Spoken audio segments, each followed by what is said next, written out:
बोलो गुरुदेव भगवान की जय। प्यारे कृष्ण कन्हैया लाल की जय। श्री अग्नि पुराण अध्याय 55 पिंडिका लक्षण कथन। श्री भगवान हयग्रीव ने कहा कि हे ब्रह्मन, अधुना मैं प्रतिमाओं की पिंडिका का लक्षण बतलाने की चेष्टा कर रहा हूँ। पिंडिका की लंबाई तो प्रतिमा के बराबर होनी चाहिए और चौड़ाई में उससे आधी। उसकी ऊंचाई भी प्रतिमा की लंबाई से आधी हो और उस अर्धभाग के बराबर ही वह सुविस्तृत हो अथवा उसका विस्तार लंबाई के तृतीयांश के तुल्य हो। उसके 1/3 भाग को लेकर मेखला बनाएं। पानी बहने के लिए जो खात या गर्त हो उसका माप भी मेखला के ही तुल्य रखना चाहिए। वह खात मीन्स गड्ढा, वह खात उत्तर दिशा की तरफ कुछ नीचा होना चाहिए। पिंडिका के विस्तार के 1/4 भाग से जल के निकलने का मार्ग बनाना चाहिए। मूल भाग में उसका विस्तार मूल के ही बराबर हो, परंतु आगे जाकर वह आधा हो जाना चाहिए। पिंडिका के आधे भाग के बराबर वह जल मार्ग हो। उसकी लंबाई प्रतिमा की लंबाई के तुल्य ही बताई गई है अथवा प्रतिमा ही उसकी लंबाई के तुल्य हो। इस बात को अच्छी तरह समझकर उसका सूत्रपात करना चाहिए। प्रतिमा की ऊंचाई पूर्ववत 16 भाग की संख्या के अनुसार करनी चाहिए। 6 और 2 अर्थात 8 भागों को नीचे के आधे अंग में गतार्थ करें। इससे ऊपर के 3 भाग को लेकर कंठ का निर्माण करना चाहिए। शेष भागों को एक एक करके प्रतिष्ठा, निर्गम तथा पट्टिका आदि में विभाजित करना चाहिए। यह सामान्य प्रतिमाओं में पिंडिका का लक्षण बतलाया गया है। प्रासाद के द्वार के दैर्घ्य विस्तार के अनुसार प्रतिमा गृह का भी द्वार कहा गया है। प्रतिमाओं में हाथी और ब्याल अर्थात सर्प या व्याघ्र आदि की मूर्तियों से युक्त तत् देवता विषयक शोभा की संरचना करनी चाहिए। श्रीहरि की पिंडिका का भी सदा यथोचित शोभा से संपन्न बनाई जानी चाहिए। सभी देवताओं की प्रतिमा के लिए वही मान बताया जाता है जो विष्णु की प्रतिमा के लिए कहा गया है, तथा संपूर्ण देवियों के लिए भी वही मान बतलाया जाता है जो श्री लक्ष्मी की प्रतिमा के लिए बताया गया है। इस प्रकार श्री महापुराणों में श्रेष्ठ श्री विष्णु वामपाद स्वरूप कृष्ण द्वैपायन भगवान व्यास कृत अग्नि महापुराण अंतर्गत आगत विषयों का विवेचन संबंधी 55वां अध्याय पूरा हुआ। बोलो वृंदावन बिहारी लाल की जय।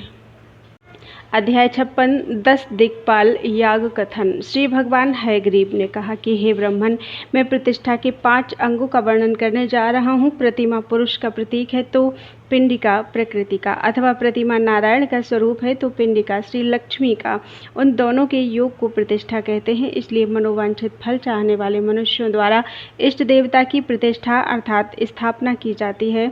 आचार्य को मंदिर के सामने गर्भसूत्र को निकालकर 8, 16 अथवा 20 हाथ का मंडप तैयार करना चाहिए। इनमें 8 हाथ का मंडप निम्न, 16 हाथ का मध्यम और 20 हाथ का श्रेष्ठतम माना गया है। मंडप में देवता के स्नान के लिए, कलश स्थापन के लिए तथा याग संबंधी द्रव्यों को रखने के लिए आधा स्थान सुरक्षित कर लेना चाहिए। फिर मंडप के आधे या तिहाई भाग में सुंदर वेदी बनानी चाहिए। उसको बड़े बड़े कलशों, छोटे छोटे घड़ों और चंदोबे आदि से विभूषित करना चाहिए। पंचगव्य से मंडप के अंदर के स्थानों को प्रोक्षण करके वहाँ सभी सामग्री रखा जाना चाहिए। तत्पश्चात गुरु को वस्त्र एवं माला आदि से अलंकृत होकर भगवान श्रीहरि विष्णु का ध्यान करके उनका पूजन प्रारंभ करना चाहिए। अंगूठी आदि भूषणों तथा याचना आदि से मूर्ति पालक विद्वानों का स्वागत सत्कार करके कुंड कुंड पर उन्हें बिठाया जाना चाहिए। वे वेदों के पारंगत हों। चतुरस्र, अर्धचंद्र, गोलाकार अथवा कमल सदृश आकार वाले कुंडों पर उन विद्वानों को विराजमान करना चाहिए। पूर्व आदि दिशाओं में तोरण के लिए पीपल, गूलर, बट और प्लक्ष के वृक्ष के काष्ठ का उपयोग करना चाहिए। पूर्व दिशा का द्वार सुशोभन नाम से प्रसिद्ध है। दक्षिण दिशा का द्वार सुभद्र कहा गया है। पश्चिम का द्वार सुकर्मा और उत्तर का सुहोत्र नाम से प्रसिद्ध है। ये सभी तोरण स्तंभ 5 हाथ ऊंचे होने चाहिए।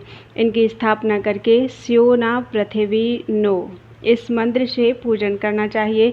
तोरण स्तंभ के मूल भाग में मंगल अंकुर अर्थात आम्र पल्लव, यवांकुर आदि से युक्त कलश स्थापित करना चाहिए। तोरण स्तंभ के ऊपरी भाग में सुदर्शन चक्र की स्थापना करनी चाहिए। इसके अतिरिक्त विद्वान पुरुषों को वहाँ 5 हाथ का ध्वज स्थापित करना चाहिए। उस ध्वज की चौड़ाई 16 अंगुल की हो। हे सुरश्रेष्ठ, उस ध्वज का दंड 7 हाथ ऊंचा होना चाहिए। अरुण वर्ण, अग्निवर्ण, कृष्ण वर्ण या शुक्ल, पीत, रक्त तथा श्वेत वर्ण, ये वर्ण क्रमशः पूर्वादि दिशाओं के ध्वज में होने चाहिए। कुमुद, कुमुदाक्ष, पुंडरीक, वामन, शंकुकर्ण, सर्वनेत्र, सुमुख और सुप्रतिष्ठित, ये क्रमशः पूर्व आदि ध्वजों के पूजनीय देवता हैं। इनमें करोड़ों दिव्य गुण विद्यमान हैं। कलश ऐसे पके हुए हों कि सुपक्व बिंब फल के समान लाल दिखाई देते हों। वे एक एक आढ़क जल से पूर्णतः भरे हों। उनकी संख्या 128 हो। उनकी स्थापना ऐसे समय करनी चाहिए जिस समय की कालदंड नामक योग ना हो। उन सभी कलशों में स्वर्ण डाला गया हो। उनके कंठ भाग में वस्त्र लपेटे गए हों। वे जलपूर्ण कलश तोरण से बाहर स्थापित किए जाएं। वेदी के पूर्वादि दिशाओं तथा कोणों में भी कलश स्थापित करने चाहिए। पहले पूर्वादि चारों दिशाओं में 4 कलश स्थापित करना चाहिए। उस समय आजिघ्र, कलशम आदि मंत्र का पाठ करना चाहिए। उन कलशों में पूर्वादि दिशाओं के क्रम से इंद्र आदि दिक्पालों का आवाहन पूर्वक पूजन करना चाहिए। इंद्र का आवाहन करते समय इस तरह कहें, ऐरावत हाथी पर बैठे और हाथ में वज्र धारण किए देवराज इंद्र यहाँ आइए और अन्य देवताओं के साथ मेरे पूर्व द्वार की रक्षा कीजिए। देवताओं सहित आपको नमस्कार है। इस तरह आवाहन करके विद्वान पुरुष को त्रातारमिंद्रम इत्यादि मंत्र से उनकी अर्चना एवं आराधना करनी चाहिए। इसके बाद निम्नांकित रूप से श्री अग्निदेव का आवाहन करना चाहिए। बकरे पर आरूढ़ शक्तिधारी एवं बलशाली श्री अग्निदेव आइए और देवताओं के साथ अग्निकोण की रक्षा कीजिए। इस पूजा को ग्रहण कीजिए। आपको नमस्कार है। तदनंतर अग्निमूर्धा इत्यादि से अथवा अग्नये नमः इस मंत्र से अग्निदेव की पूजा करनी चाहिए। यमराज का आवाहन, महेश पर आरूढ़ दंडधारी महाबली सूर्यपुत्र यम, आप यहाँ पधारिए और दक्षिण द्वार की रक्षा कीजिए।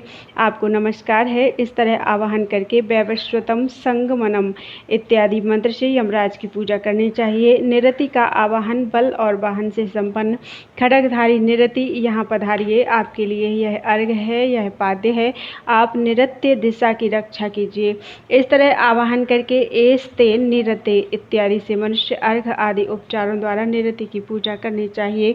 वरुण का आवाहन, मकर पर आरूढ़ पाशधारी महाबली वरुण देव आइए और पश्चिम द्वार की रक्षा कीजिए। आपको नमस्कार है।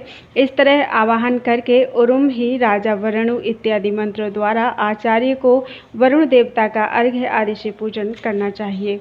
वायु देवता का आवाहन, अपने वाहन पर आरूढ़ ध्वजधारी महाबली वायुदेव आइए और देवताओं तथा मरुदगणों के साथ वायव्य कोण की रक्षा कीजिए। आपको नमस्कार है। बात, आवातु इत्यादि वैदिक मंत्र से अथवा ओम नमो वायवे इस मंत्र से वायु की पूजा करनी चाहिए। सोम का आवाहन, बल और वाहन से संपन्न गदाधारी सोम, आप यहाँ पधारिए और उत्तर द्वार की रक्षा कीजिए। कुबेर सहित आपको नमस्कार है। इस तरह आवाहन करके सोमम राजनम इत्यादि अथवा सोमाय नमः इस मंत्र से सोम की पूजा करनी चाहिए। ईशान का आवाहन, इस मंत्र से सोम की पूजा करनी चाहिए। ईशान का आवाहन, वृषभ पर आरूढ़ महाबलशाली शूलधारी ईशान पधारिए और यज्ञ मंडप की ईशान दिशा का संरक्षण कीजिए। आपको नमस्कार है। इस तरह आवाहन करके ईशानमस्य इत्यादि अथवा ईशानाय नमः इस मंत्र से ईशान देवता का पूजन करना चाहिए। ब्रह्मा का आवाहन, हाथ के अग्रभाग में शुक और श्रुवा लेकर हंस पर आरूढ़ हुए अजन्मा ब्रह्मा जी आइए और लोक सहित यज्ञ मंडप की ऊर्ध्व दिशा की रक्षा कीजिए। आपको नमस्कार है। इस तरह आवाहन करके हिरण्य गर्भा इत्यादि से अथवा नमस्ते ब्रह्मणे इस मंत्र से ब्रह्मा जी की पूजा करनी चाहिए। अजंत का आवाहन, कच्छप की पीठ पर विराजमान नाग गणों के अधिपति चक्रधारी अनंत आइए और नीचे की दिशा की रक्षा कीजिए। अजंतेश्वर आपको नमस्कार है। इस तरह आवाहन करके नमोस्तु सर्पेभ्यः इत्यादि से अथवा अनंताय नमः इस मंत्र से भगवान अनंत की पूजा करनी चाहिए। इस प्रकार महापुराणों में श्रेष्ठ श्री विष्णु वामपाद स्वरूप कृष्ण द्वैपायन भगवान व्यास कृत अग्नि महापुराण अंतर्गत आगत विषयों का विवेचन संबंधी 56वां अध्याय पूरा हुआ। बोल वृंदावन बिहारी लाल की जय। अध्याय 57। कलशाधिवास विधि कथन। श्री भगवान हयग्रीव ने कहा कि हे ब्राह्मण, प्रतिष्ठा के लिए अपना अथवा देव पूजन के लिए जिस भूमि को ग्रहण करना है उस स्थान पर नारसिंह मंत्र का पाठ करते हुए राक्षसों का अपसारण करने वाले अक्षत और सरसों छींटने चाहिए तथा पंचगव्य से उस भूमि का प्रोक्षण करना चाहिए। रत्नयुक्त कलश पर अंग देवताओं सहित श्री हरि विष्णु का पूजन करके वहाँ अष्ट मंत्र से 108 करकों का पूजन करना चाहिए।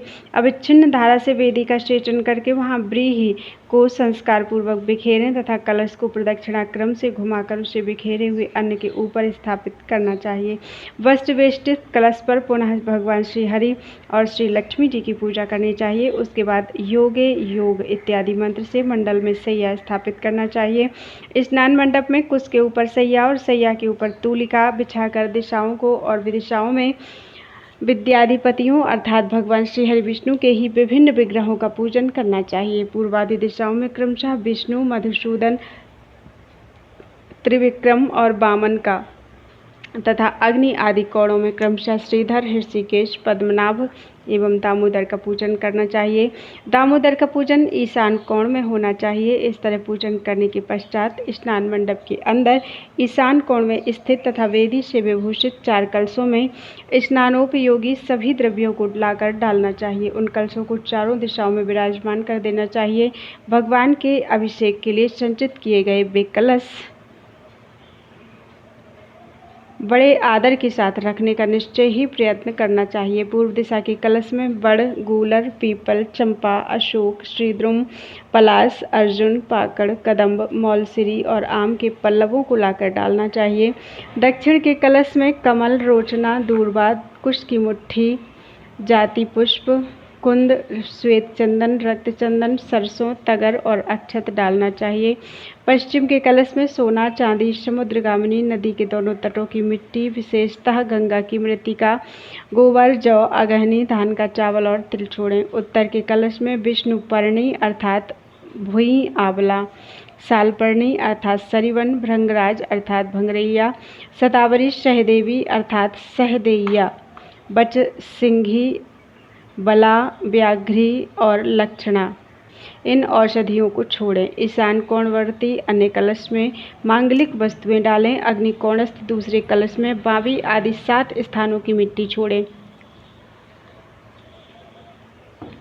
नैऋत्य कोणवर्ती अन्य कलश में गंगा जी की बालू और जल डालें तथा वायव्य कोणवर्ती अन्य कलश में शूकर, वृषभ और गजराज के दांत एवं सींगों द्वारा कोड़ी हुई मिट्टी, कमल की जड़ के पास की मिट्टी तथा इतर कलश में कुश के मूल भाग की मृत्तिका डालनी चाहिए।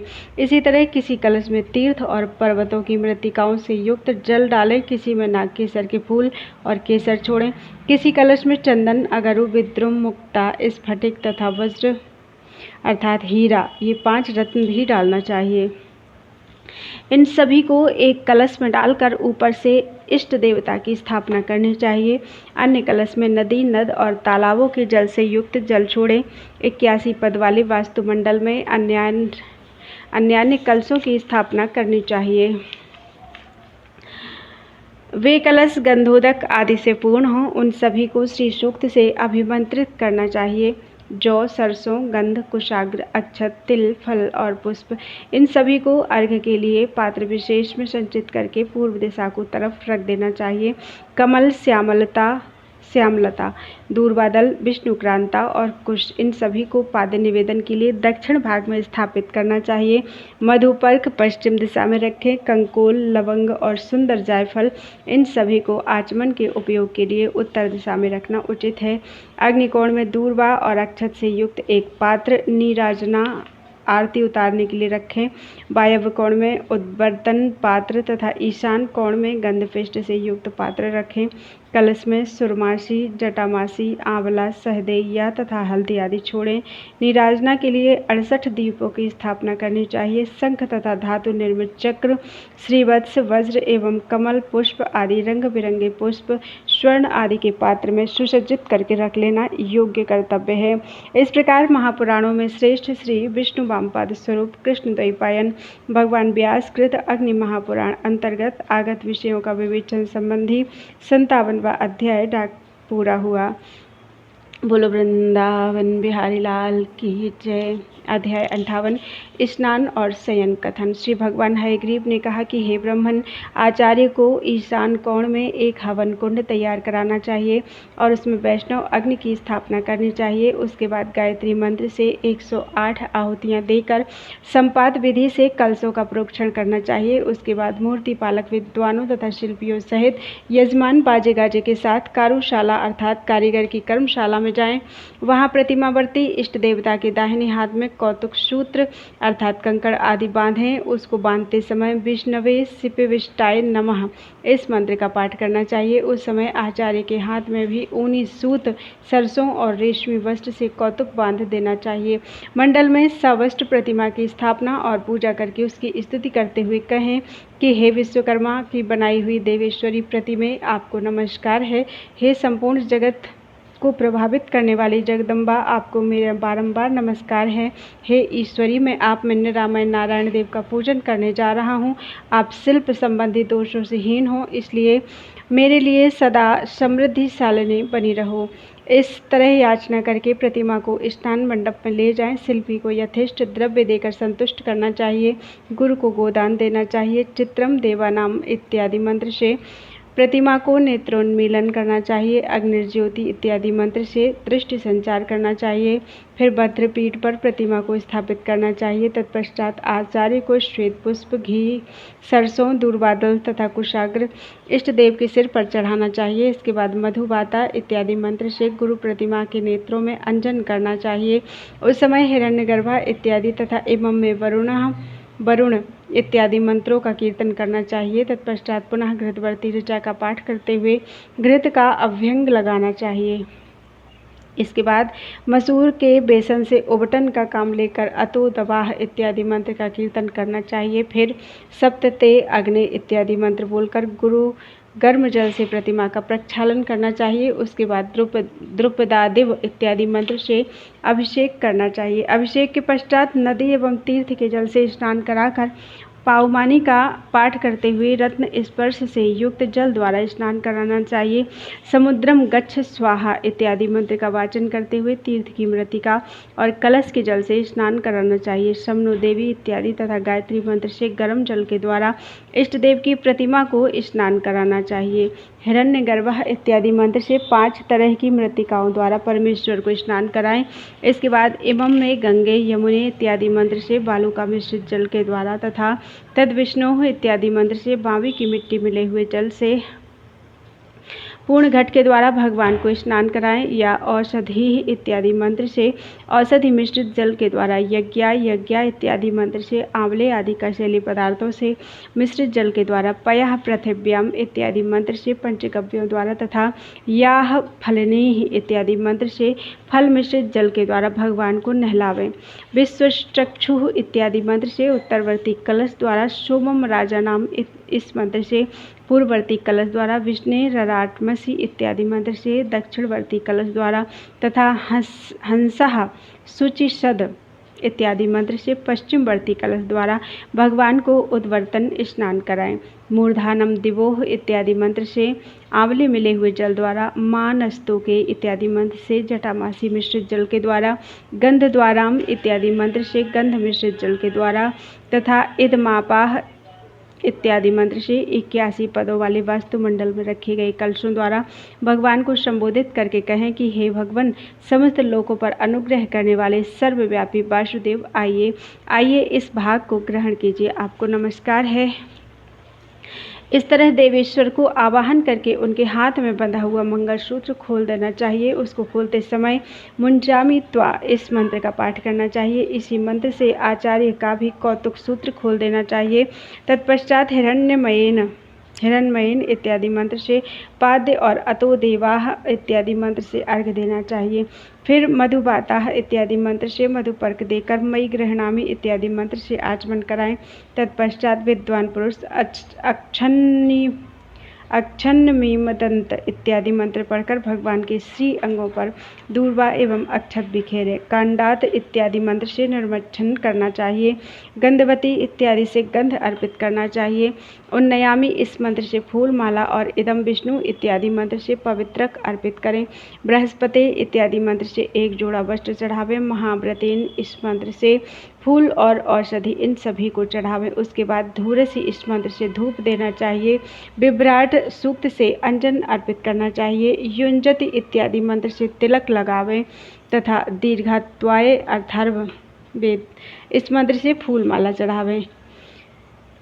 इंद्र छत्र मभि इत्यादि मंत्र से छत्र, विराट मंत्र से दर्पण, विकर्ण मंत्र से चवन तथा रथंतर साम मंत्र से आभूषण निवेदित करना चाहिए।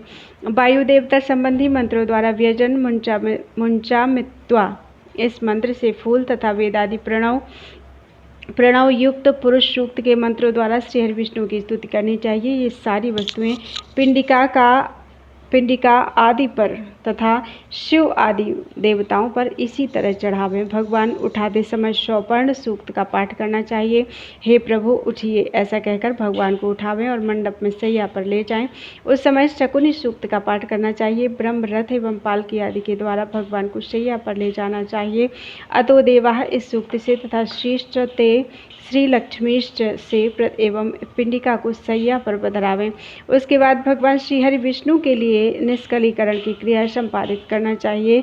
सिंह, वृषभ, हाथी, व्यजन, कलश, वैजयंती, भैरी तथा दीपक ये 8 मंगल सूचक वस्तुएं हैं। इन सभी वस्तुओं को अष्ट सूक्त का पाठ करते हुए भगवान को दिखावें। त्रिपात इत्यादि मंत्र से भगवान के चरण प्रांत में ऊखा, उसका ढक्कन, अंबिका, दर्विका, पात्र, ओखली, मूसल, सिल, झाड़ू, भोजन पात्र तथा गृह के अन्य सामान रखें। उनके सिर की तरफ वस्त्र और रत्न से युक्त एक कलश स्थापित करना चाहिए जो खाड़ अथवा खाद्य पदार्थ से भरा हुआ हो। उस घट की निद्रा संज्ञा होती है। इस तरह भगवान के शयन की विधि बतलाई गई है। इस प्रकार महापुराणों में श्रेष्ठ श्री विष्णु वामपाद स्वरूप कृष्ण द्वैपायन भगवान व्यास कृत अग्नि महापुराण अंतर्गत आगत विषयों का विवेचन संबंधी 58वां अध्याय पूरा हुआ। बोलो वृंदावन बिहारी लाल की जय।